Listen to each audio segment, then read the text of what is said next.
Hello বন্ধুরা, আজকের recipe চিংড়ি মাছ ভাপা।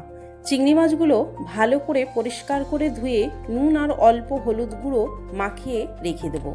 একটা বাটিতে কালো সর্ষে, সাদা সর্ষে আর কাঁচা পাকা লঙ্কা নিয়েছি। এই মশলাটা সিলে বেটে রাখবো। আপনারা চাইলে মশলাটা মিক্সিতে পিষে নিতে পারেন। একটা টিফিনের মধ্যে সর্ষে বাটা নিয়ে এর মধ্যে স্বাদ মতো নুন, হলুদ গুঁড়ো, অল্প লঙ্কা গুঁড়ো, কিছুটা সর্ষের তেল আর একটু জল দিয়ে মশলাটা ভালো করে মেখে নেব।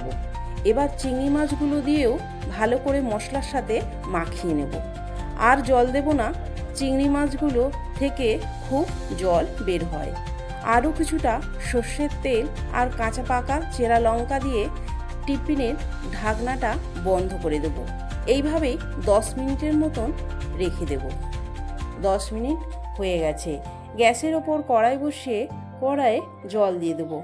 জলটা ফুটে গেলে একটা স্ট্যান্ড দিয়ে টিফিন কৌটোটা বসিয়ে ওপর থেকে চাপা দিয়ে দেব 15 মিনিটের মতন। এখানে গ্যাসটা মিডিয়ামে রাখবো।